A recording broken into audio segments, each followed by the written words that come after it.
PM Modi लगातार देश हित में फैसले लिए जा रहे हैं। पीएम मोदी ने साफ कर दिया है कि उनके लिए देश सबसे पहले है। वो बिना रुके बिना छुट्टी लिए देश के 140 करोड़ लोगों का भार अपने कंधे पर ढो रहे हैं। लेकिन विपक्ष के लोग जमकर राजनीति कर रहे हैं। विपक्ष के नेता राहुल गांधी ये सोच रहे हैं कि अपनी ही सरकार पर सवाल उठाकर वो सियासी माइलेज ले लेंगे, लेकिन उन्हें शशि थरूर और सलमान खुर्शीद जैसे कांग्रेस के नेता ही आईना दिखा रहे हैं। लेकिन फिर भी राहुल गांधी जमकर राजनीति करने में लगे हुए हैं। लेकिन मोदी सरकार पर आरोप लगाने और देश हित से जुड़े मुद्दे पर राजनीति करना उन्हें भारी पड़ रहा है, जिसके बाद वो कोर्ट से मदद मांग रहे हैं, लेकिन उन्हें झटका ही लग रहा है। लेकिन फिर भी एक बार फिर राहुल गांधी ने सीज फायर को लेकर बड़ा आरोप लगाया है।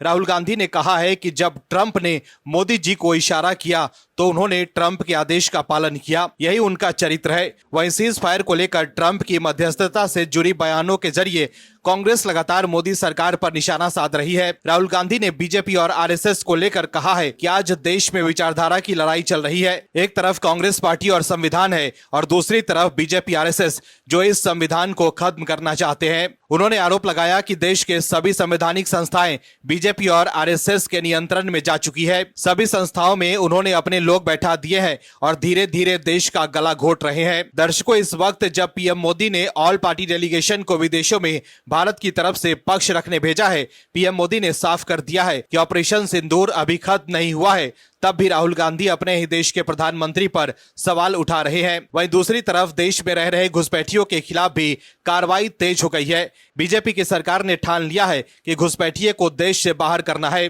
इसको लेकर भी विपक्ष के चहेते वकील कपिल सिब्बल सुप्रीम कोर्ट पहुंच जा रहे हैं। कार्रवाई देख कपिल सिब्बल का दर्द छलक रहा है। घुसपैठियों पर असम सरकार की कार्रवाई को लेकर कपिल सिब्बल ने सवाल उठाए हैं। मनोबरा बेवा के बेटे की याचिका के लिए कपिल सिब्बल ने सुप्रीम कोर्ट में अपनी दलीलें दी। इस महिला की पैरवी करते हुए सिब्बल ने ऑपरेशन पुशबैक की वैधता पर भी सवाल उठाए। कपिल सिब्बल ने सुप्रीम कोर्ट में मनोबरा बेवा नाम की एक कथित बांग्लादेशी महिला के पक्ष में दलील दिया। इस महिला को असम पुलिस ने उसके मुल्क वापस भेज दिया है। उसके बेटे ने इसे चुनौती दी है। लाइव लॉ की रिपोर्ट के अनुसार कपिल सिब्बल की इस दलील के जवाब में जस्टिस सतीश चंद्र शर्मा ने कहा कि यदि वो महिला पहले से ही देश में नहीं है तो हम उसे वापस नहीं बुला सकते। दर्शकों, सवाल है कि ये घुसपैठिए देश के बड़े बड़े वकीलों को कैसे हायर कर रहे हैं और सुप्रीम कोर्ट पहुंच जा रहे हैं। कपिल सिब्बल के अलावा प्रशांत भूषण भी रोहिंग्या लोगों की तरफ से सुप्रीम कोर्ट में पेश होते रहे हैं। ऐसे में कौन है जो इतने महंगे वकीलों को पैसे दे रहा है घुसपैठियों की तरफ से? वहीं घुसपैठियों के खिलाफ बीजेपी सरकार की कार्रवाई से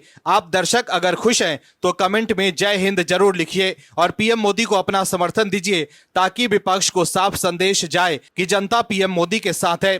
इस खबर में आगे आपको बताएंगे कि कैसे राहुल गांधी के लिए कोर्ट से आई है बुरी खबर और कैसे वायरल वीडियो से वो घिर गए हैं। इसके अलावा दूसरे खबरों के बारे में भी बात करेंगे, तो बने रहिए हमारे साथ अंत तक और देखिए हमारी ये खास रिपोर्ट। साथ ही आप दर्शकों से विनम्र निवेदन है कि अगर अब तक आपने चैनल को सब्सक्राइब नहीं किया है तो अभी कर लीजिए। दर्शकों, कांग्रेस के भीतर जबरदस्त घमासान मचा हुआ है। कांग्रेस के नेता देश हित के मुद्दे पर आपस में ही लड़ रहे हैं, एक दूसरे पर सवाल उठा रहे हैं। वो भी इस वक्त जब देश को एकजुट होकर दुनिया को ये दिखाना चाहिए कि भारत किसी भी ताकत से मुकाबला करने के लिए तैयार है। लेकिन कांग्रेस के नेता जमकर राजनीति कर रहे हैं। कांग्रेस के नेताओं को सिर्फ राजनीति करने से मतलब है। कांग्रेस के नेता शशि थरूर और सलमान खुर्शीद पर ही निशाना साध रहे हैं, जो दूसरे देशों में भारत का पक्ष रख रहे हैं। दर्शकों, सलमान खुर्शीद और शशि थरूर विदेशों में भारत की वाहवाही करते हैं, जिससे कांग्रेस के नेताओं को तकलीफ होती है। कांग्रेस के नेता कह रहे हैं कि वो सरकार की तारीफ क्यों कर रहे हैं। जिस तरह का रुख कांग्रेस के नेता अपना रहे हैं, उससे सलमान खुर्शीद सवालों के घेरे में हैं कि क्या देशभक्त होना इतना मुश्किल हो गया है। दर्शकों, कांग्रेस में जो सिर्फ एक परिवार की भक्ति करेगा वही पार्टी पर राज करेगा। लेकिन कहते हैं ना कि हर एक भारतीय के दिल में राष्ट्रवाद बसता है। कांग्रेस के दिग्गज नेता इससे परे थोड़ी हैं। उन्हें भी तो मौका मिलता है तो वो देश की भक्ति करने में लग ही जाते हैं। उन्हें भी लगता है, उन्हें भी पता है कि जिस तरह से पीएम मोदी विश्व स्तर पर देश का मान सम्मान बढ़ा रहे हैं, उसमें कोई दो राय नहीं है और हर कोई पीएम मोदी की तारीफ कर रहा है। लेकिन अब सलमान खुर्शीद ने कांग्रेस को करारा जवाब दे दिया है। दर्शकों, कांग्रेस नेता सलमान खुर्शीद ने एक ऐसा सवाल कर दिया है जिससे पार्टी की एक धारा के नेताओं का बिफरना लाजमी है। उन्होंने पूछा कि क्या देशभक्त होना इतना मुश्किल है। सलमान खुर्शीद इन दिनों सर्वदलीय प्रतिनिधिमंडल के सदस्य के तौर पर विभिन्न देशों के दौरे पर हैं। उन्होंने जम्मू कश्मीर से आर्टिकल 370 हटने के पक्ष में अपनी राय रखी थी। तब से कांग्रेस पार्टी में खलबली मची हुई है।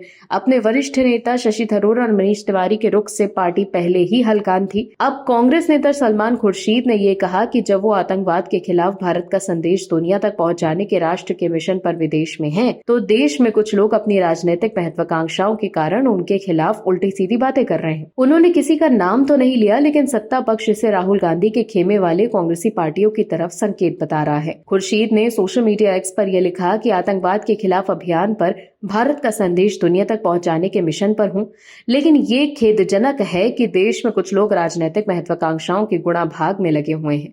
क्या देशभक्ति या देशभक्त होना इतना मुश्किल काम है? खुर्शीद के इस ट्वीट पर आरएसएस विचारक रतन शारदा ने प्रतिक्रिया दी और सीधा सीधा गांधी परिवार को कटघरे में खड़ा कर दिया। शारदा ने लिखा कि जब परिवार राष्ट्र से बड़ा हो जाता है तो ऐसा होता है सलमान जी।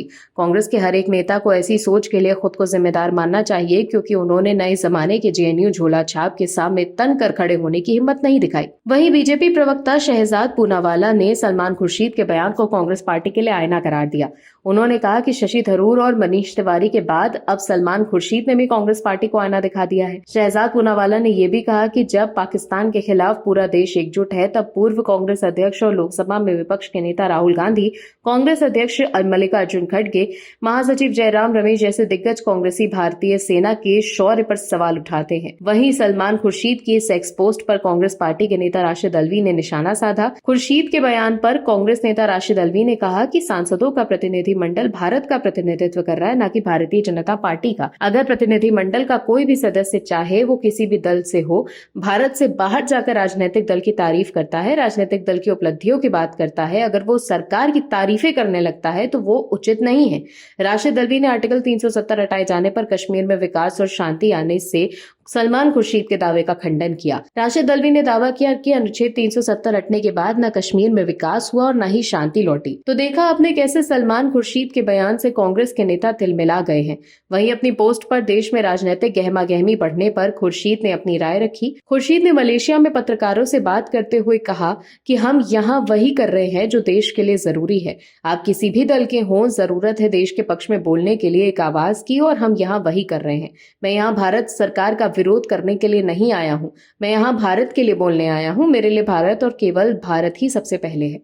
दर्शकों, ऐसा लग रहा है कि आम आदमी पार्टी अब जल्द ही भारतीय राजनीति से गायब होने वाली है, क्योंकि पार्टी के प्रमुख नेताओं को ऐसी लत लग गई है कि वो पंजाब छोड़कर दिल्ली आना ही नहीं चाहते हैं, क्योंकि वो बिना प्रोटोकॉल के रहना ही नहीं चाहते हैं। दर्शकों, समझने की जरूरत यह है कि अरविंद केजरीवाल सिर्फ सत्ता चाहते हैं, जिसकी वजह से पार्टी लगातार टूट रही है और पार्टी के भीतर लगातार असंतोष पैदा कर रहा है। लगातार भ्रष्टाचार के आरोप में पार्टी घिर रही है। अब पार्टी के बड़े नेता ही असलियत बाहर ला रहे हैं। दरअसल दिल्ली की सत्ता से बाहर होने के बाद अब पंजाब में भी पार्टी की चिंता बढ़ गई है। आम आदमी पार्टी की सरकार पंजाब में विकास के दावे कर रही है, वहीं पार्टी के वॉलंटियर्स पार्टी हाईकमान पर लगातार अनदेखी करने का आरोप लगा रहे हैं। जहां पार्टी के कुछ वॉलंटियर्स इस वजह से नाराज हैं, तो कुछ अपनी सरकार के खिलाफ प्रदर्शन कर रहे हैं। बीते दिनों पटियाला शहर में जो हुआ, उसके बारे में न तो कभी किसी ने सोचा था और न ही ऐसा कभी पहले हुआ था। राज्य में सत्ताधारी पार्टी की सरकार के खिलाफ उसकी ही महिला मोर्चा की नेता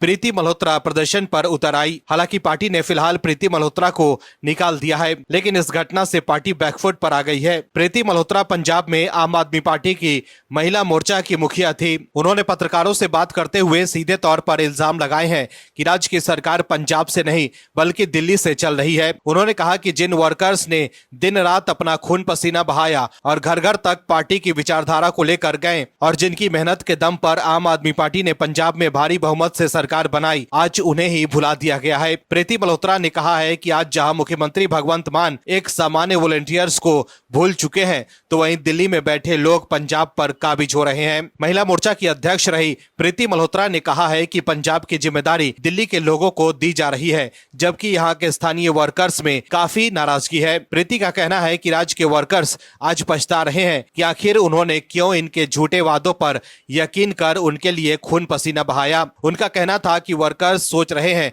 कि उनके कंधे पर खड़े होकर आम आदमी पार्टी की सरकार बनी है, मगर आज उन्हें ही दरकिनार कर दिया गया है। प्रीति मल्होत्रा का कहना था कि उन्हें आज पंजाब से वॉलंटियर्स के संदेश आ रहे हैं, कुछ मजबूरी में सामने नहीं आ रहे हैं, मगर नाराजगी कहीं न कहीं सबके अंदर है। यही नहीं, उन्होंने कुछ दिन पहले जारी हुई लिस्ट को चापलूसों की लिस्ट तक कह दिया था। प्रीति मल्होत्रा के साथ भारी तादाद में वॉलंटियर्स और पार्टी के लोग धरने में शामिल हुए थे। वही पार्टी ने प्रीति मल्होत्रा को रविवार को ही अपनी पार्टी के खिलाफ प्रदर्शन करने के चलते पार्टी से बाहर कर दिया। अब उनकी जगह पर एडिशनल प्रधान अमनदीप कौर को नियुक्त किया गया है। वहीं दूसरी तरफ आम आदमी पार्टी को देश की राष्ट्रीय राजधानी दिल्ली की सत्ता खोए हुए करीब 100 दिन का वक्त हो गया है। इसके बाद आम आदमी पार्टी अशांत राजनीतिक दौर से गुजर रही है। पार्टी आंतरिक असंतोष, अपने वर्कर्स के बीच राजनीतिक डर से भी जूझ रही है। इतना ही नहीं, जमीनी स्तर पर कार्यकर्ताओं के उत्साह में भी कमी देखी जा रही है। दिल्ली विधानसभा में पार्टी की सीटों की संख्या 62 से घटकर महज 22 रह गई थी। वहीं आम आदमी पार्टी ने एमसीडी पर से भी अपनी पकड़ खो दी है। हाल ही में हुए मेयर चुनाव में बीजेपी ने जीत हासिल की है। अब पार्टी को अपने पार्षदों के दल बदल का भी सामना करना पड़ा है। पिछले महीने आम आदमी पार्टी के 16 पार्षदों ने इस्तीफा देकर एक नए राजनीतिक मोर्चे इंद्रप्रस्थ विकास पार्टी बना ली थी। मतलब दिल्ली से लेकर पंजाब तक पार्टी आपसी कलह से जूझ रही है। पार्टी के नेता आवाज उठा रहे हैं और पार्टी की पोल खोल रहे हैं। फिलहाल पंजाब में ही आप पार्टी की सरकार बची हुई है, लेकिन वहां भी जिस तरह के हालात हैं, क्या पार्टी फिर से सत्ता में वापसी कर पाएगी, ये बड़ा सवाल है। कांग्रेस के लिए लगातार बुरी खबर आ रही है। कांग्रेस के नेता राहुल गांधी को प्रधानमंत्री देखना चाहते हैं, लेकिन राहुल गांधी जो कर रहे हैं उससे वो खुद तो सवालों के घेरे में आ ही रहे हैं, साथ ही पार्टी की भी चिंता बढ़ रही है। राहुल गांधी कोशिश तो खूब करते हैं पीएम मोदी से मुकाबला करने की, लेकिन वो हर मोर्चे पर पिछड़ जा रहे हैं। ऑपरेशन सिंदूर के बाद देश हित के मुद्दे पर भी राहुल गांधी मोदी सरकार, देश के विदेश मंत्री और पीएम मोदी पर निशाना साध रहे थे, जबकि कांग्रेस के दो बड़े नेता शशि थरूर और सलमान खुर्शीद विदेशों में भारत की तरफ से जोरदार पक्ष रख रहे हैं। लेकिन इसको लेकर भी राहुल गांधी खेमे के नेताओं को काफी तकलीफ हो रही है कि वो सरकार की तारीफ क्यों कर रहे हैं। अब कांग्रेस के नेता जो भी करे, लेकिन राहुल गांधी की मुश्किलें कम होने का नाम नहीं ले रही है। कोर्ट से जो खबर आई है उसके बाद राहुल गांधी घिर गए हैं। इसके अलावा राहुल गांधी का एक वीडियो भी वायरल हो रहा है जिससे बीजेपी ने उन्हें घेरा है। दरअसल राहुल गांधी के खिलाफ देश के कई अदालतों में सुनवाई चल रही है। मोदी सरकार, बीजेपी और आरएसएस पर निशाना साधने के चक्कर में राहुल गांधी हमेशा कुछ ऐसा कर देते हैं जिसके बाद उनकी चिंता बढ़ जाती है। अब सेना पर कथित अपमानजनक टिप्पणी के मामले में कांग्रेस नेता राहुल गांधी को इलाहाबाद हाई कोर्ट की लखनऊ पीठ से राहत नहीं मिली है। कोर्ट ने मामले में राहुल गांधी पर मानहानि का मुकदमा चलाने के लिए जारी तलबी आदेश में दखल देने से इनकार कर दिया है। हाई कोर्ट ने कहा है कि पहली नजर में राहुल गांधी पर मानहानि का मुकदमा चलाने का मामला बनता है। ट्रायल कोर्ट का तलबी आदेश जारी करने का निर्णय सही है। इस टिप्पणी के साथ ही कोर्ट ने तलबी आदेश में दखल देने से इनकार कर इसे चुनौती देने वाली राहुल गांधी की याचिका खारिज कर दी है। बीती 29 मई को न्यायमूर्ति सुभाष विद्यार्थी की एकल पीठ ने खुली अदालत में याचिका खारिज करने का आदेश देकर कहा था कि विस्तृत आदेश 2 जून को जारी किया जाएगा, जो सोमवार को अपलोड हुआ है। दरअसल राहुल गांधी के खिलाफ लखनऊ की एक अदालत में परिवाद दाखिल करते हुए आरोप लगाया गया है कि उन्होंने भारत जोड़ो यात्रा के दौरान सेना पर कथित अपमानजनक टिप्पणी की थी। परिवाद पर सुनवाई के दौरान स्थानीय अदालत ने राहुल गांधी को तलब किया था। वहीं राहुल ने बीते 11 फरवरी को जारी तलबी आदेश को हाईकोर्ट में चुनौती दी थी। राज्य सरकार की ओर से पेश हुए अपर महाधिवक्ता विनोद कुमार शाही ने याचिका का विरोध किया और अदालत को बताया था कि राहुल गांधी ने यात्रा के दौरान कहा था कि चीन के सैनिकों की ओर से भारत की सैनिकों की पिटाई के बारे में कोई कुछ नहीं पूछता। बता दें कि लखनऊ की एक स्थानीय अदालत में उदय शंकर तिवारी ने राहुल गांधी के खिलाफ परिवाद दाखिल किया था। दर्शकों, मोदी सरकार को घेरने के चक्कर में राहुल गांधी ने जो बयान सेना को लेकर दिए थे उससे उनकी मुश्किलें बढ़ती जा रही है। दर्शकों, राहुल गांधी हर तरफ से मुश्किलों से घिरे हुए हैं। पार्टी के नेताओं को भी पार्टी के साथ जोड़कर नहीं रख पा रहे हैं और पार्टी की गुटबाजी भी खत्म नहीं कर पा रहे हैं। हर राज्य में पार्टी आपसी कलह से जूझ रही है। राहुल गांधी ने मंगलवार को मध्य प्रदेश की राजधानी भोपाल में कांग्रेस के संगठन सृजन अभियान की शुरुआत की। इस अभियान का उद्देश्य 2028 के विधानसभा चुनाव के लिए पार्टी संगठन को मजबूत करना और 20 सालों से निस्तेज पड़े कांग्रेस संगठन को